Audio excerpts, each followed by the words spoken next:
कि अब तो ऐसा ऐसा कलयुग आया, निष्कलंक बापू पे जगत ने मिथ्या दोष लगा।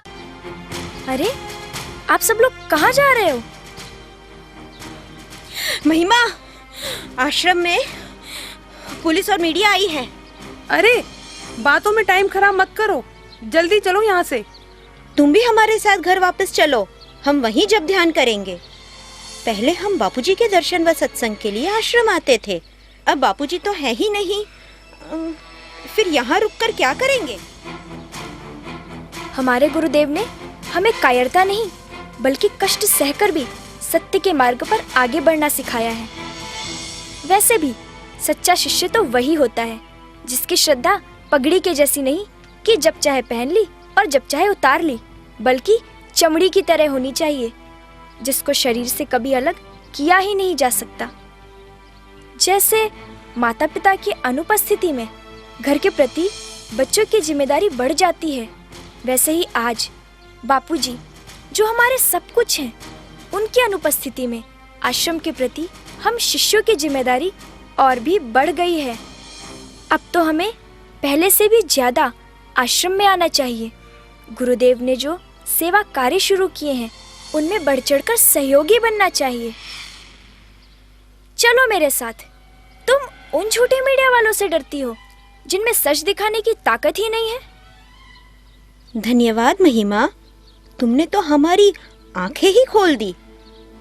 चलो इन मीडिया वालों को हम बताते हैं कि सच्चाई क्या है। हाँ हाँ चलो चलो। अरे महिमा तो यहाँ है।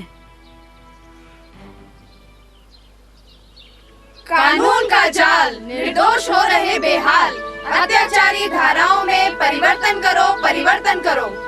करोड़ों महिलाओं की एक ही मांग, निर्दोष बापूजी को रिहा करो, रिहा करो, रिहा करो।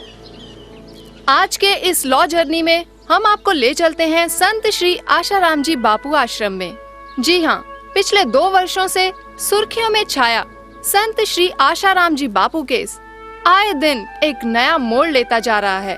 इतना बवाल होने के बावजूद भी आखिर क्यों इनके आश्रमों में साधकों की भारी संख्या में भीड़ देखी जाती है? आइए जानते हैं। बापूजी तो अभी जोधपुर में है, फिर भी आप आश्रम आते हैं, आखिर क्या कारण है इसका? आज भी हमें आश्रम में आकर पहले की तरह ही शांति का एहसास होता है, आनंद मिलता है। बाहर संसार में शक्ति का क्षय होता है और यहाँ संचय होता है। हाँ ठीक है, बापूजी भले जोधपुर में है, पर वो हर पल हमारे दिल में है। और आश्रम में क्या चल रहा है, आप विस्तार से बताएंगे? आश्रम में पहले की तरह ही सेवा कार्य चल रहे हैं। हाल ही में आश्रम में गीता जयंती का पर्व, तुलसी पूजन दिवस, विश्व गुरु भारत सप्ताह जैसे कार्यक्रमों का आयोजन हुआ और अभी उत्तरायण का पर्व भी मनाया जा रहा है। अगले महीने की 14 तारीख को मातृ पितृ पूजन दिवस भी उत्साह के साथ मनाया जाएगा। आप खुद ही सोचिए, अगर ये केस सच होता और मीडिया की दिखाई बातें सच होती तो क्या आज भी इतने लोग आश्रम आते? यहाँ कुछ महिला उत्थान मंडल की बहनें भी मौजूद हैं। आइए अब हम इनसे कुछ जानकारी लेते हैं।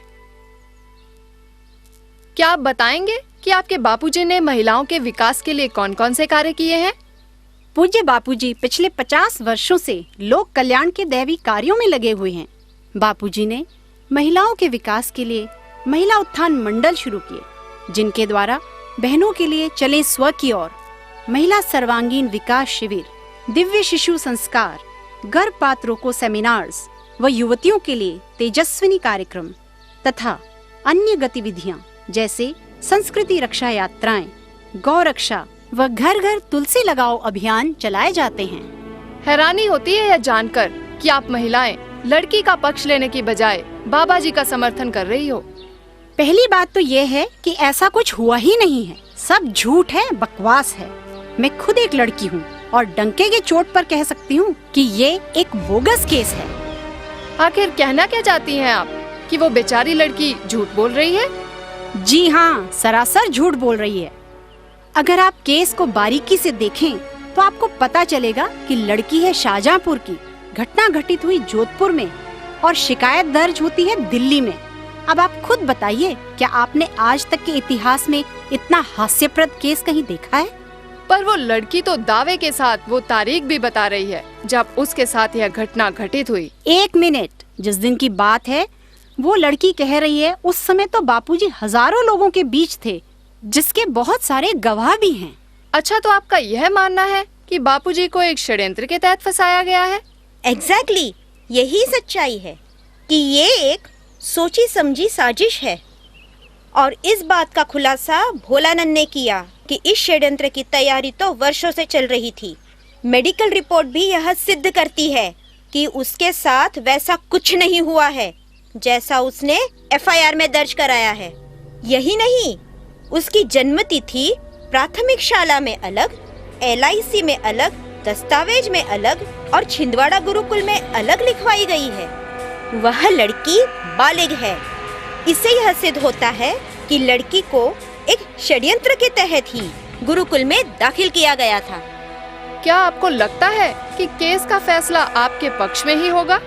जी हाँ, हमारा अटूट विश्वास है कि बापूजी जल्दी ही हमारे बीच होंगे। सत्य को परेशान किया जा सकता है, पराजित नहीं।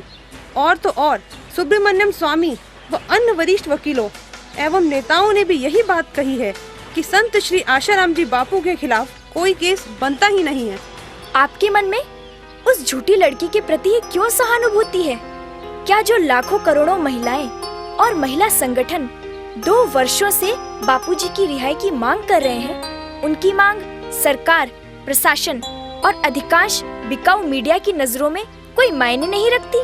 क्या यही है भारत जैसे महान देश का अंधा कानून? इन बहनों के जबरदस्त उत्साह और अटूट विश्वास को देखकर लगता है कि इनके बापूजी जल्द ही रिहा होकर आश्रम वापस आएंगे। पर अब देखना यह है कि न्याय प्रणाली इस केस में कितना विलंब करती है। कैमरामैन हर्ष के साथ मैं कीर्ति शर्मा इजाजत लेती हूँ। धन्यवाद। महिमा, हमें गर्व है कि तुम हमारी बेटी हो। हाँ महिमा,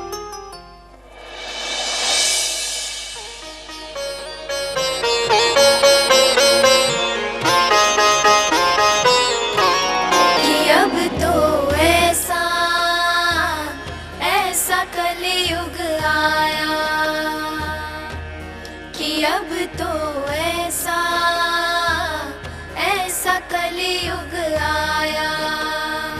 निष्कलंक बापू पे जगत ने मिथ्या दोष लगाया, कि अब तो ऐसा ऐसा कलयुग आया।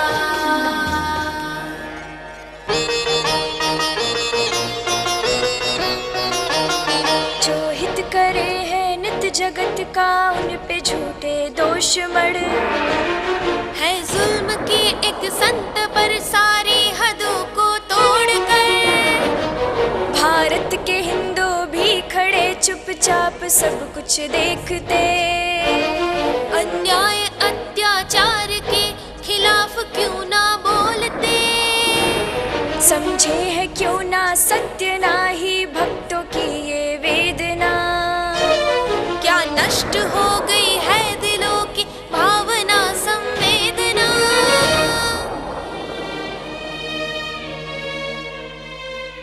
जिस संत ने भारत की धर्म ध्वजा फहराई जग में, संस्कृति के बुझते दिए में फिर से ज्योत जलाई जिसने, उनसे ही प्रारंभ ये गाथा, क्या खत्म उन्हीं पर हो जाएगी।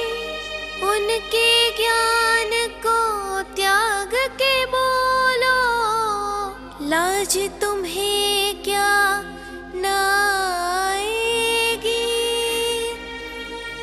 आंखें खोलो, नींद से जागो, सत्य का तो करो सम्मान। संत ही है नींव देश की, संतों से ही देश का मान, संतों से ही देश का मान, संतों से